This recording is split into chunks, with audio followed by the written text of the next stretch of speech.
best things in life may be free, but under a buck is pretty close. When you buy Uncle Nick, The Bro Next Door, or Corporate Land on Amazon, you can also get the Kindle version for only 99 cents. So buy one for yourself and shove the other in some asshole's Christmas stocking. A link is in the description.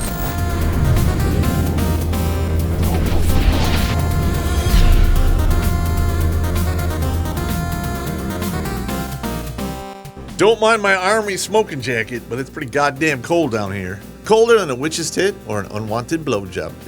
Chicks, they get pretty salty when you ask them to blow you and they don't want to, especially when you just come back from the gym. It's kind of a douchebag thing to do. We have to start getting consent every time we do a procedure. Soon they'll be asking for informed consent. Let's face it, douchebags, kind of like herpes. They're the gift that keeps on giving. They don't go away. There is no cure, and they're more common than you might think. And with that, to help you out, we're giving you 20 red flags to help you identify douchebaggery. Winning.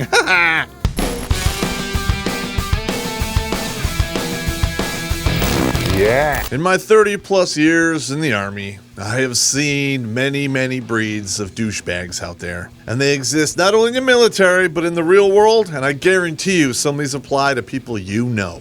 And with that being said, we're going to lead off with the filthy five and filter down from there. You'll notice that these filthy five touch pretty much all of the rest in one way or another. These people will cut corners fully knowing it's gonna fail. One of the main attributes of a douchebag is they will avoid accountability at all costs because they're lazy, slothful pricks. But somehow, in this crazy goddamn bizarro world where garbage is money, these people actually wind up being in charge of you down the road. Yeah, Terrence, I'm gonna need you to come in this week and shoot on Saturday. What? No. Fuck off! You're fired. Space Ghost. And these guys, they don't really know this, but they're easy to spot because they always do the goddamn bare minimum. And at the end of the class, you'll only need a 61% to pass. Challenge accepted. You failed school. No, I got a D. I want you to do something a little bizarre here. I want you to roll your minds back all the way through college, grade school, to when you had a group project. Because every group has that one specific guy. You're all sitting there taking notes and paying attention and shit. Flagging articles so you can read later. And what is he doing? What are you doing? Level 4. No, I mean, I know what you meant. He's playing his Game Boy. Oh, wait a minute. That was 20 years ago. Now he's looking at his phone jacking off under the table. There's a lot of porn piling up on the internet. Doesn't download itself. All right, that takes care of Lee Harvey Oswald and brings us up to the Zapruder film. Terrence, what do you got? Oh, keep reading your lines. You're doing good. I don't have any lines. Oh, I know that was a poor example of making good excuses, but that leads us right into number 3. When it comes to making great excuses, these sons of bitches have it down to an art form. Let's face it, if you have something that's very important, it has to be done and done right, do not pick that guy. This goes way beyond making excuses. These motherfuckers, they have fucking ESP or something. They know when to show up and when not to show up and when to have an excuse for not showing up. And if they do make a mistake and show up when they're not supposed to, you get something like this. All right, that brings us to wash rack duty. Need 5 volunteers. Where'd Pop go?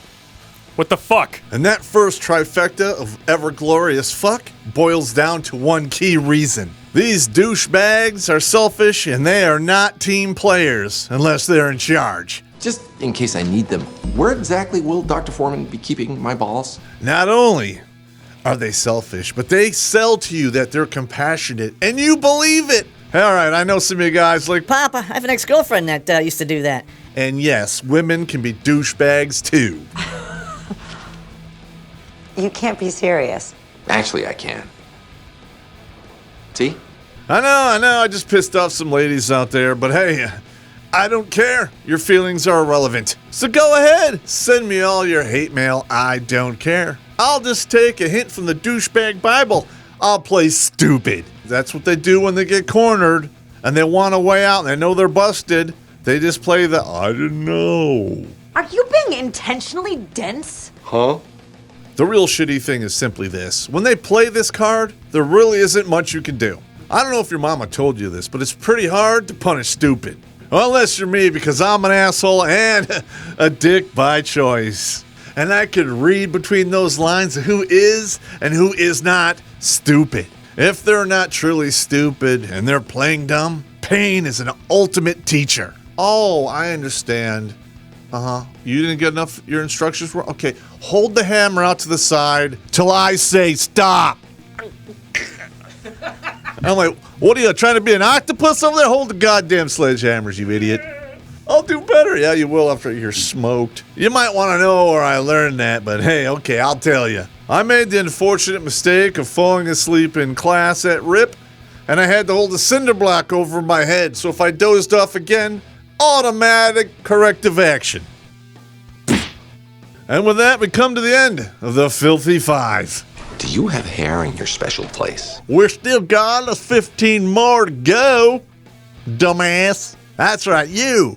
I'm calling you dumbass. That's right, pointing my finger. It's a segue.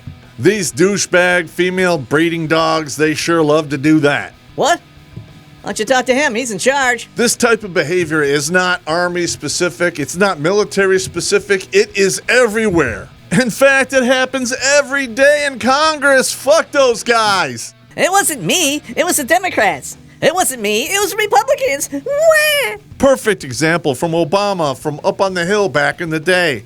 The Affordable Care Act. It was thousands of pages long.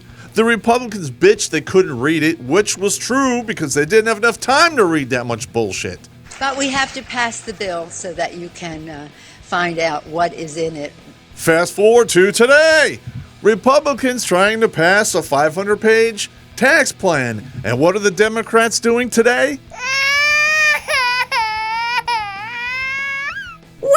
We don't have time to read it. Wah! Wow, I wonder where the Republicans learned that trick. Everyone involved up there, shut the fuck up and run the goddamn country, you pieces of shit. It sounds refreshing, it's really not. You don't want that in your lemonade. What the hell is this? Black walnut and ginger. It's nice. Speaking of Congress, and this is right up their alley, you ever watch somebody build something or do something difficult and you know it's going to fail? You have a niece, nephew, brother, sister, son, daughter, and they're young and they're playing around with some tweezers and they happen to be too close to the electric outlet. You don't know what's going to happen. You know that this can lead to an electrocution and or death, even though it's a small chance. And you're like, go ahead, it'll be fine. You only get to do it once. That's a douchebag. Oh, yeah. You want to change the tire without using the jack stands and just the jack by itself? Go right ahead. It'll be Fine.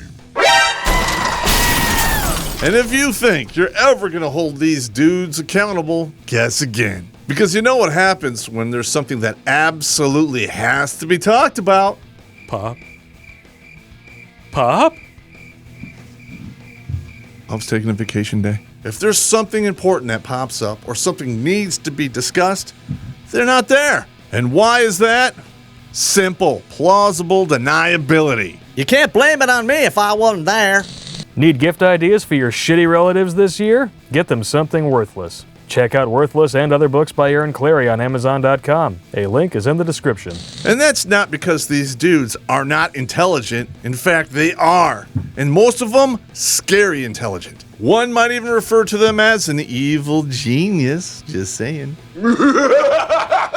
Because these dudes, let's face it, they're resourceful as fuck. But there is a caveat to that. They are only resourceful when it benefits, you guessed it, them. If you're behind the 8 ball and you need their help, they're gonna look at you like a kid looking at a calculus book. But, you know, you put one of these dudes in charge or the task benefits him, oh, what do you know? It becomes fucking MacGyver. You put this same dude in the bar and he's gonna get laid and there's no condoms and the pharmacy's closed? That motherfucker will create one out of old balloons, dental floss, and zip ties. Even though you know he's a capable dude, he will never do that shit for you. And he will never volunteer for shit. In fact, he'll talk other people into doing it and then volunteer people also. Any dude out there who's been married knows exactly what this is like. So let's say you work a full day. In fact, you put in 2 hours overtime. You go home. There's a note on the door telling you to go to her friends. You go over there, and there's a U-Haul. You walk up and go, oh shit, I gotta move these people, don't I? So you storm in there and you're like, all right, I'll do it. But I want 2 sandwiches, 2 beers, and 2 BJs. In fact, do the first one now because I fucking earned it. Oh, coinky dink. I went to the gym this morning and I didn't shower. It's going to be a little salty. I don't want anything. Here I did it bullshit either. I want the whole deal. And when you're done with that second BJ, don't you dare go wake up my second wife 15 minutes early. You're going to finish that shift. And this is how easy it is to wake up the next guy. Get the fuck up. I don't need 15 minutes to brush my teeth and put on boots and shit. And this shit happens in the civilian world as well. There is always a douchebag on staff. And if you work in retail and you're the nighttime closer, they always call you in early. I need you to come in an hour early. I need to go pick up my kid. What? An hour? Well, yeah. Well, you knew you were working. What the hell's going on? Well, I need to get my kid. Whatever. Go get your crotch cricket. I'll cover your shift. You see what I just did there, gentlemen? I came in early, helped cover her shift, even though I didn't want to. It's not that I actually care. In fact, I don't. Never did. At all. And that is a defining characteristic of a super turbo douchebag. These dudes are so good at making you believe that they care, and they never did. This goes far beyond EGS. In fact, this is diabolical supervillain shit right there. We've all come across that one person who's convinced you that they care about you so much, but they don't. Never did, never have, and never will. You're in there. I can hear you caring. There's another word for this, and I'm going to say it here momentarily, but it's going to piss off all you double X's out there if you know what I mean. Frenemy! Ha ha ha! You know I'm right. Now listen, dudes, they have to learn this behavior, and they got to get pretty damn good at it. Women, they come programmed that way out of the box. You can bitch, moan, and complain. You can nuke me in the comments, but at the end of the day, you know I'm right. Pretending that you care is phase 1 in a backstabbing operation. And 2/3 of divorces filed by women. Boom, beer me. And most dudes, they don't even see that shit coming. And you know why? Because they weren't supposed to. That is some diabolical, evil bullshit right there, and I need to pour myself another shot. Women out there are going to deny this all day long. They're going to say, I didn't spend 10 years with him to divorce him. You're right, you didn't. You spent 10 years with them to get the cash and prizes and a paycheck for the rest of your goddamn life. And you spent that 10 years milking that easy work to burn time until your student loans were paid off. I'd say in a given week, I probably only do about 15 minutes of real, actual work. Pop, what are you talking about? Easy work. Housework. I'm triggered. It's easier than you were on the first date. Screen 5. I know these women out there are like, we don't get paid for our domestic work. Where? Cleaning the windows means cleaning both sides. Am I right or am I right? 200 years ago, you might have had a point while you're doing all this shit by hand. What used to take you 12 hours 200 years ago, today takes you about 2. Your day consists of taking something out of the refrigerator, putting it in the microwave, and pushing some goddamn buttons. And maybe, just maybe, you'll have to fold 2 or 3 loads of laundry while you're diddling yourself in front of the soap operas, which is actually female Space Ghost. For hours! No, I need a lot of foreplay. And then there's the cuddling afterwards. All the time. Your husband's at work, so you can have a roof over your head. You can have water, electricity, batteries for your dildo. Oh, and that job he's working may or may not see him killed or maimed. And he does all of that so you don't have to. So keep bitching about how your labor is unpaid, you cunt. For me to be a better person, I have to rectify that situation. You're fired. I know, ladies, you're all like, and you have a litany of excuses. Well, guess what? I don't care. Because knowing you should have been there and having a bunch of excuses of why you didn't get shit done pretty much makes you a douchebag. In the military, these douchebags know exactly when they're going to eat, but they don't really know when to come for anything else. And when you think you caught them and you got them nailed down, they throw out alibis and excuses like a smokescreen. And hey, I'm going to give credit where credit is due. Some of these guys are evil geniuses. You give them a task and they don't want to do it, they will fail it on purpose, so that will never happen again. I'm not talking about coming in 1 or 2 short. I'm talking about failing it monumentally. Keep in mind, this doesn't always work. Hell, it didn't work for me when I was trying to be a douchebag, just saying. Why don't I have to work every weekend? Why doesn't he have to work? Because he's fucked up. Well, he should work more. And that is how I became the deuce and a half driver. 6 douchebags before me fucked it up, and I thought, hey, I'm going to fuck it up too. and I did it monumentally. Popped the clutch into the ditch. I get out of the truck. First sergeant comes up to me.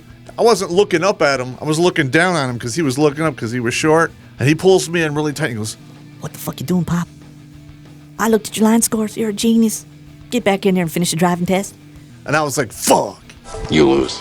Now that's Legland where, shammers and douchebags are rewarded. But in special operations where I went to, that shit is punished and those guys don't last long. Especially if you're willing to feed someone else to the fire to save your ass, that's a big wrongo bongo. As wrongo bongo as that is, it happens all the time. And there's 2 words for it. One, under the bus, and Blue Falcon, which is buddy fucker. You all get pulled into the office and they're like, why wasn't this done? And the first guy points his finger and it's like, Jenkins was supposed to do it. Blue Falcon. I only sabotage people I consider worth it. There's a difference between the corporate world and the military. Military, you can't really fire them. Corporate world, you can, unless they're in the union. And that is why unions in the military are neck and neck for the douchebag quotient. Riggs, he fucking shows up, he's drunk off his ass, he's just sleeping in his chair all day. Okay, he made it to his chair then? Yeah, I just said He's good then. Shit! And these same douchebags, they have no problem using you as a human shield and acting nice to your face, and you're their buddy, and then they stab you in the back. They are literally serving you up on a platter with an apple in your mouth and then going, I'm only doing this because I care. Fuck you. If you have not seen the 5th Harry Potter movie, watch it and you will see this happen in spades. Check out this bitch, Dolores Umbridge. Everyone hates her for a reason. She's prim and proper, professional, staunch, great to your face. Stab you in the back and rip everyone down around her to make herself look good. Because you know, deep down, you deserve to be punished. And that is apex predator behavior of douchebaggery. Not only are they stabbing everyone else around them in the back to make them look good, but they are creating a hostile work environment in general. Everyone walking on eggshells. No one wants to break any rules or take initiative because they know this bitch will fuck him over. Sounds like normal work to me. Hashtag me too, Space Ghost. The only way you can count on these people to get their job done and do it correctly is when they're in charge. These people are professional manipulators. Get a raise? Because then you're a whore. Or didn't you? Because then you're a stupid whore. And that is how they always wind up fucking in charge. God damn it. These people have no shame and they work the system like a goddamn boss. And they do not hesitate to go over someone's head or behind their back to get shit done their way. But going over someone's head is always risky, unless you're giving that person head. Oh, Christ! Praise Jesus! All douchebaggery comes with risks, and sooner or later, it will catch up with you. And when that happens, you have one final card to play. Admit nothing, deny everything, and always have a counter-accusation. And that is why we have such great politicians. Pop, don't let it go! X gon' give it to you. He gon' give it to you. X gon' give it to you. And there you have it, gentlemen. 20 red flags of douchebaggery, and I feel dirty as hell. And with that being said, I'm gonna pour one last shot. We're gonna get the fuck out of here. Before I drink this, check out the links below for our Patreon and PayPal. Send us a couple bucks and prove to me you're not a douchebag. And that doesn't mean we all don't have some douchebag moments, because we all do. In fact, here's one of mine. Click on the subscription and the bell, and if you don't, I'm gonna tell.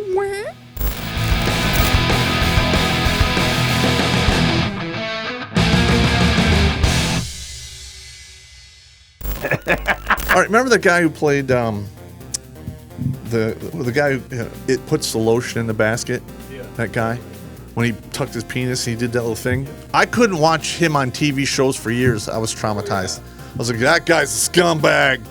And then like, well, he's an actor. It's his job. You know, if you still think he's a scumbag now, then he did a great job. And I'm like, yeah, he's fucking right. Yeah, I do.